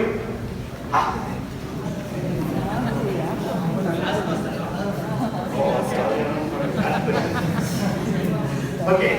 Article 370 ರದ್ದಾಯ್ತು ಇವಾಗ. ಮೊದಲು ನಾವು ಏನು ಮಾಡ್ತಾ ಸಂಸ್ಥಾನಗಳೆಲ್ಲ ಒಟ್ಟುಗೂಡಿಸಬೇಕಾದ್ರೆ ಜುನಾಗಢ ಇರ್ಬೋದು, ಹೈದರಾಬಾದ್ ಇರ್ಬೋದು, ಜಮ್ಮು ಕಾಶ್ಮೀರ ಇರ್ಬೋದು ಅಥವಾ ಮೈಸೂರು ಇರ್ಬೋದು, ಇವನ್ನೆಲ್ಲ ಒಟ್ಟುಗೂಡಿಸ್ಕೊಂಡು ಇದಕ್ಕೆಲ್ಲ ಕೊಡ್ತಕ್ಕಂಥ ಪ್ರಾವಿಷನ್ನು ಜಮ್ಮು ಕಾಶ್ಮೀರಕ್ಕೆ ಮಾತ್ರ ಏನು ಕೊಡಬೇಕಲ್ಲ, ಅನ್ಯಾಯ ಆಗ್ತದೆ. These are the historic things. 370 Act ಬಂತು, ಅದೊಂದು ಇನ್ಸ್ಟ್ರೂಮೆಂಟ್ ಆಫ್ ಟ್ಯಾಕ್ಸೇಷನ್ ಅಂತಂದಿತ್ತು. ಓಕೆ, ಅವರು ಭಾರತವನ್ನ ಸೇರುವಾಗೆ ಕೆಲವೊಂದು ಷರತ್ತಿಗೆ ಒಳಪಟ್ಟು ಸೇರಿದರು. ಸಂವಿಧಾನದಲ್ಲಿ ಟೆಂಪರರಿ ಪ್ರಾವಿಷನ್ಸ್ ಇತ್ತು. ಇಮಿಡಿಯೇಟ್ಲಿ ಆಫ್ಟರ್ ದಟ್ ಅದು ರಿಪೀಟ್ ಮಾಡಿದ್ರೆ ಇಷ್ಟು ಪ್ರಾಬ್ಲಮ್ ಆಗ್ತಿರ್ಲಿಲ್ಲ. ಆದ್ರೆ ಅದನ್ನು ಬಹಳ ದಿವಸ ಇಟ್ಕೊಂಡು ಬಂದಿವಲ್ಲ, ಹೀಗಾಗಿ ಅದನ್ನು ರಿಮೂವ್ ಮಾಡೋದು ಬಹಳ ಕಷ್ಟ ಆಯ್ತು. ಓಕೆ, ಈಗ ಹೋಯ್ತಲ್ಲ, 3 ಭಾಗ ಮಾಡಿರೋದು ಬೇರೆ ಬೇರೆ ಆಗಿದೆ. ಅಲ್ಲಿ ಒಂದು ರೋಶ್ನಿ ಆಕ್ಟ್ ಅಂತ ಒಂದಿತ್ತು. ರೋಶ್ನಿ ಆಕ್ಟ್ ಸಂದರ್ಭ ಬಂದಾಗ ಅದು ತೆಗೆದು ನೋಡ್ರಿ. ರೋಶ್ನಿ ಆಕ್ಟ್ ಅದು 370 ಜೊತೆಗೆ 35A ಅಂತ ಒಂದಿತ್ತು, ಅದು ರಿಪೀಲ್ ಆಗಿದೆ. 35A is not printed in any of the constitution books. That was a special privilege. It was a temporary provision. But temporary provision should not have lasted for 70 years. Now the government has abolished it. That is one thing. And second, having done that, the process of integration of that territory and population into India is very important. ಇವೇನು ಕೇಳಿದ್ರಲ್ಲ ಪ್ರಶ್ನೆಗಳು ಎಲ್ಲ ಸಂದರ್ಭಗಳಿಗೆ ನಾವು ಎಷ್ಟು corruption index ಅಂತ ಬರ್ತದೆ. ನಿಮಗೆ ಒಂದು ಸಣ್ಣ ಉದಾಹರಣೆ ಹೇಳ್ತೀನಿ. ಕೇರಳಕ್ಕೆ ಹೋದರೆ ನಾವು ಯಾವುದೇ ಜಿಲ್ಲೆಗೆ ಹೋಗಿ, ಯಾವುದೇ ತಾಲೂಕಿಗೂ ಹೋಗಿ ಶಿಕ್ಷಣ, ಸಂಪರ್ಕ, ಆರೋಗ್ಯ ಸೌಲಭ್ಯಗಳು ಒಂದೇ ರೀತಿ ಇದೆ. Throughout Kerala you have the same facilities. ಕರ್ನಾಟಕದಲ್ಲಿ ಹೋಗಿ ಬೇರೆ ಬೇರೆ ಭಾಗಕ್ಕೆ ಬೇರೆ ಬೇರೆ ಥರ facility. Tamil Nadu, the public distribution system, the public administration system is excellent. When we compare ourselves to Tamil Nadu, we are good. But we are also part of India. We are also entitled to the same facilities as available in Kerala or in Tamil Nadu. But we have to ask for that. ಇಲ್ಲಾಂದ್ರೆಗಿನ ಆಯ್ತು, corporation tanker ಅಲ್ಲಿ ಬಂತು, ಅಲ್ಲಿಗೊಂದು ನೀರು ಇಟ್ಕೊಂಡ್ಬಂದ್ರೆ ಅಲ್ಲಿಗೆ ಬಾ ಅಂತ ಮನೆಗೆ ತಂದು ಕೊಡ್ತಾರೆ. We should be alert in operationalizing the provisions of the law. Thank you.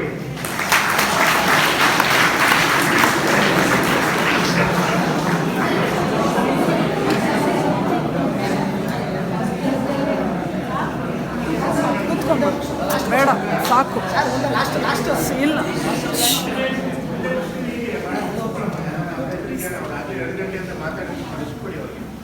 ಅವ್ರಿಗೂ ಸ್ವಲ್ಪ ಫ್ರೀಡಮ್ ಇದೆ ಕೂತ್ಕೊಳ್ಳೋಕ್ಕೆ. ಅದಕ್ಕೆ ಕರ್ಕೊಂಡ್ಬಂದಿರ್ತಾರೆ. Thank you, sir, for your valuable information regarding the good constitution. It all definitely helpful for all. I'd like to welcome our academic advisor, Dr. M.N. Vimesh, for this program.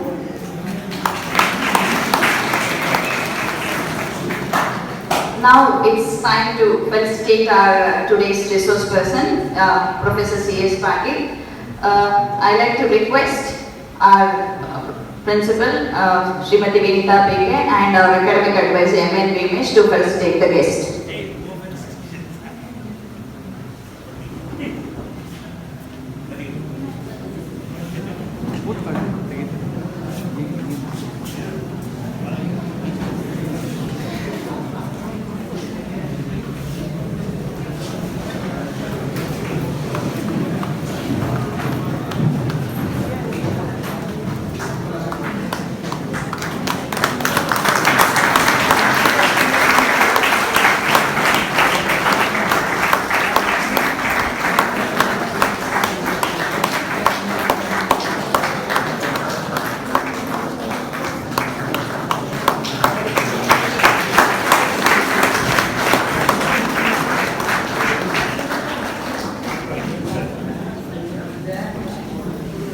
Thank you all.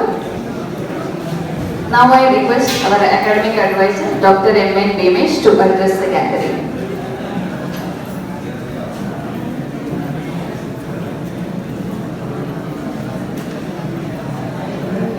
ಎಲ್ಲರಿಗೂ ನಮಸ್ಕಾರ. ನಾನೆಲ್ಲ ಜಾಸ್ತಿ ಮಾತಾಡಲ್ಲ, ಆರಾಮಾಗಿರ್ಬೋದು. ಅಂದರೆ ಅದು ಚೆನ್ನಾಗಿ ನಿಮಗೆ ಒಳ್ಳೆ ಸ್ಪೆಷಲ್ ಡಿಶ್ ಮಾಡಿ ಬಡಿಸಿದ್ದಾರೆ.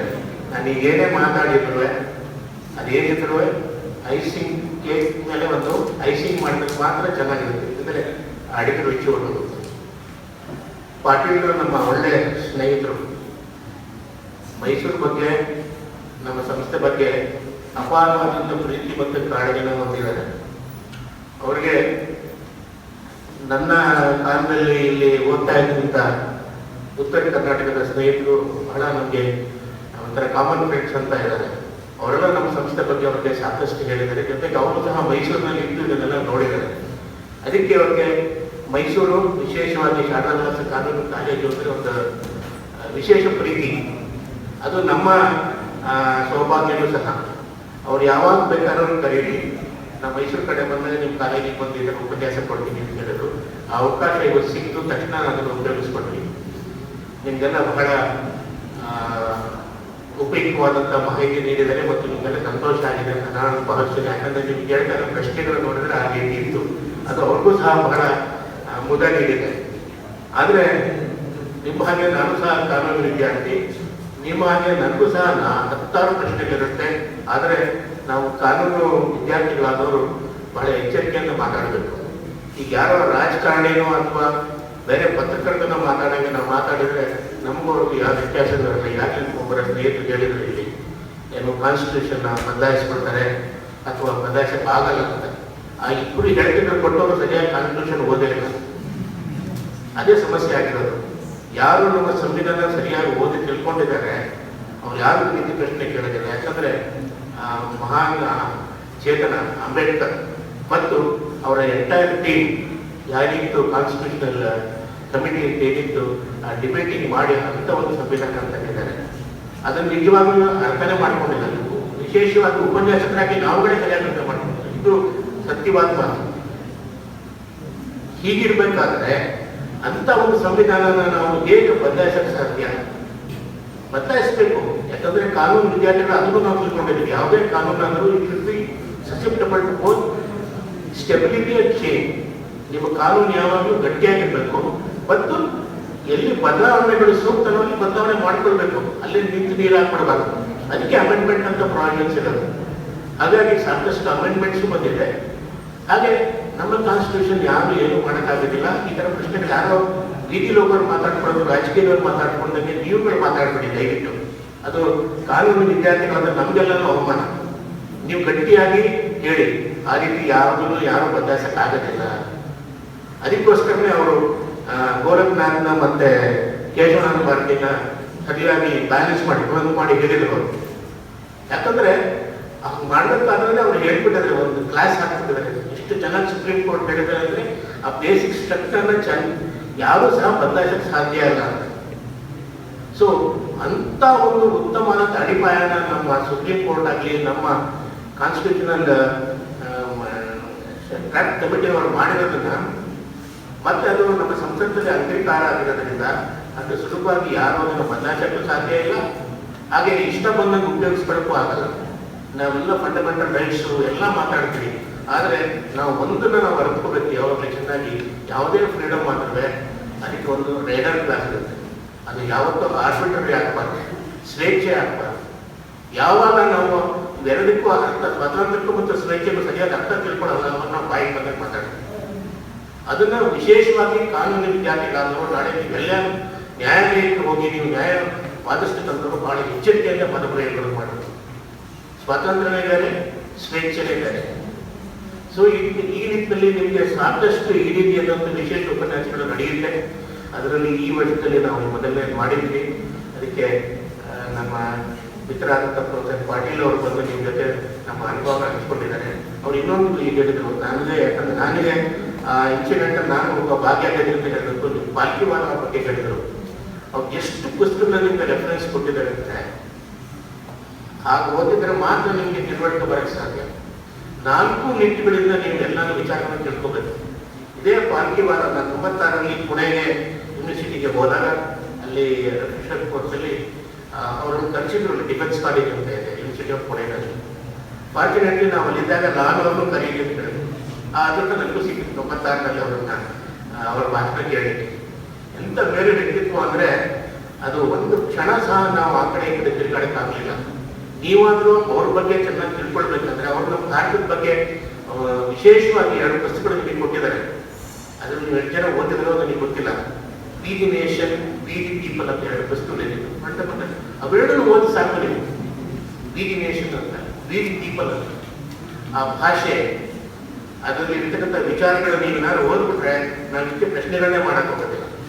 ಯಾವಾಗ ಈ ರೀತಿ ಪ್ರಶ್ನೆಗಳು ಉದ್ಭವ ಆಗುತ್ತೆ ಅಂತಂದರೆ ನಮಗೆ ಆ ವಿಷಯದ ಬಗ್ಗೆ ಪೂರ್ತಿ ಜ್ಞಾನ ಇಲ್ಲದಿರೋದ್ರಿಂದ. ಸೊ ನಾವು ಯಾವಾಗ ಜ್ಞಾನನ ವೃದ್ಧಿ ಮಾಡ್ಕೊತೀವಿ, ನಾವು ಮೇಲ್ಮಟ್ಟಕ್ಕೆ ಹೋಗ್ಲಿಕ್ಕೆ ಒಂದು ಪರಮಹಂಸ ನಾವೇನು ಹೇಳ್ತೀವಿ ಆ ಮಟ್ಟ ಏರ್ಲಿಕ್ಕೆ ಅನುಕೂಲ ಆಗುತ್ತೆ. ಆ ನಿಟ್ಟಿನಲ್ಲೇ ನಾವು ಈ ರೀತಿಯಾದಂಥ ವಿಶೇಷ ಉಪನ್ಯಾಸನ ಏರ್ಪಡುತ್ತೀವಿ. ವಿದ್ಯಾರ್ಥಿಗಳಾಗಿ ನೀವು ಯಾವುದೇ ಪ್ರಶ್ನೆ ಕೇಳಿ, ನಾನು ಗೋಡೆಗಳ ಮಧ್ಯ ಎಲ್ಲ ಪ್ರಶ್ನೆಗಳನ್ನು ಕರೆಕ್ಟ್ ಆಗಿರುತ್ತೆ. ಯಾಕಂದ್ರೆ ನಿಮಗೆ ತಿಳಿದು ಅರ್ಥ ತಿಳ್ಕೊಂಡು ತಿಳುವಳಿಕೆ ಇದ್ದಲ್ಲೂ ಪ್ರಶ್ನೆ ಕೇಳಿರುತ್ತೆ. ಆದರೆ ನಾನು ಗೋಡೆಗೆ ಆಚೆ ಹೋದಾಗ ಮಾತ್ರ ನೀವೆಲ್ಲ ಕಾನೂನು ವಿದ್ಯಾರ್ಥಿಗಳು.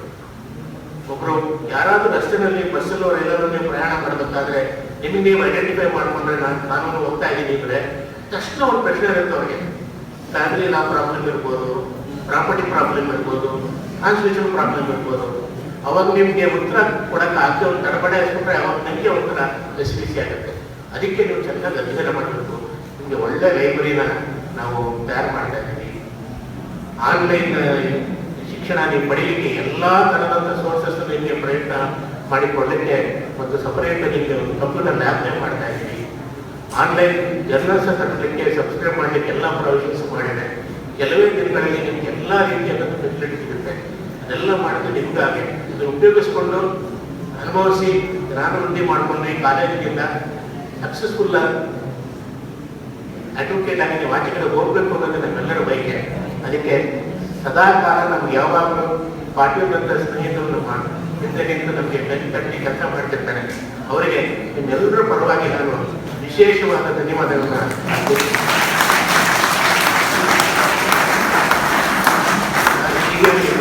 ವಿದ್ಯಾರ್ಥಿಗಳಿಗೆ ನೀವು ಯಾವಾಗ ಈ ಕಡೆ ಬರ್ತೀರಾ ಅಂತ ವಿಶೇಷವಾಗಿ ನಮ್ಮ ಕಾಲೇಜಿಗೆ ಒಂದು ವಿಶೇಷ ಉಪನ್ಯಾಸಗಳನ್ನ ಬೇರೆ ಬೇರೆ ವಿಚಾರಗಳನ್ನ ತಿಳಿಸ್ಕೊಡ್ಬೇಕು ಅಂತ ನಾನು ಅನ್ಕೊಂತೀನಿ. ಯಾಕಂದ್ರೆ ಅವರಾಗಲಿ ನಾನಾಗಲಿ ಎಲ್ಲರೂ ನಮ್ಮ ಇನ್ನೊಬ್ಬರು ಮಹಾನುಭಾವಿಗಳು ಡಾಕ್ಟರ್ ಜಿ.ಕೆ. ರಾಜರು ಸಂವಿಧಾನ ತಜ್ಞರು ಅಂತಾರಾಷ್ಟ್ರೀಯ ಗೌರವ ಅವ್ರ ಕೈ ಕಡೆಗೆ ಬೆಳೆದವರು. ಅವ್ರ ಭಾಷೆಯಲ್ಲಿ ಹೇಳ್ಬೇಕಂದ್ರೆ ನಾವು ಅವ್ರ ಗರಡಿಯಲ್ಲಿ ಬೆಳೆದವರು. ಸೊ ಹಾಗಾಗಿ ಅವ್ರು ನಮ್ಗೆ ಹೇಳೋರು ಯಾವಾಗಲೂ ನಾವೇನಾದ್ರು ಕ್ಲಾಸ್ನಲ್ಲಿ ಅವ್ರಿಗೆ LLM ಸ್ವಲ್ಪ ಏನಾದ್ರು ತಪ್ಪು ಉತ್ತರಗಳು ಅಥವಾ ಅಸಮರ್ಪಕ ಉತ್ತರಗಳು ಕೊಟ್ಟಾಗ ಏನಪ್ಪ ನಾಳೆ ಏನಾದ್ರು LLM ಡಿಗ್ರಿ ಕೊಟ್ಬಿಟ್ರೆ ರಾಜ ಅವರು ನಿಮಗೂ ಒಂದು ಡಿಗ್ರಿ ಕೊಟ್ಬಿಟ್ರೆ LLM ಡಿಗ್ರಿ ಅಂತ ನನ್ನ ಪ್ರಶ್ನೆ ಮಾಡ್ತಾರೆ. ಸೊ ಆ ರೀತಿ ಆಗಬಾರ್ದು. ಅದೇ ರೀತಿ ನೀವೆಲ್ಲರೂ ಟ್ಯಾಡೋಲೆಸ್ ಕಾನೂನು ಕಾಲೇಜಿಂದ ಆಚೆ ಕಡೆ ಹೋಗ್ಬೇಕಾದ್ರೆ ಆ ಹೆಮ್ಮೆಯಿಂದ ಎದೆ ತಟ್ಕೊಂಡು ನೀವು ಹೋಗ್ಬೇಕು ಕೆಳಗಡೆ. ನಾನು ಈ ರೀತಿ ಕಾನ್ಫಿಡೆನ್ಸ್ ಇಂದ ಬಂದಿದ್ದೀನಿ ಅಂತ, ಆ ನಿಟ್ಟಿನಲ್ಲಿ ಏನೇನು ಬೇಕು ನಮ್ಮ ಕಡೆಯಿಂದ ಅದೆಲ್ಲಾನು ನಾನು ಮಾಡಲಿಕ್ಕೆ ತಯಾರಿದ್ದೀನಿ. ನೀವುಗಳು ಸಹಕರಿಸಿ, ಎಲ್ಲ ಟೀಚರ್ಸ್ ಸಹ ಇದಕ್ಕೆ ಕೈ ಜೋಡಿಸ್ತಾರೆ ಅಂತ ನಾನು ಭಾವಿಸಿದ್ದೀನಿ. ನಿಮ್ಗೆಲ್ಲರೂ ಒಳ್ಳೆಯದಾಗಲಿ. ಧನ್ಯವಾದಗಳು.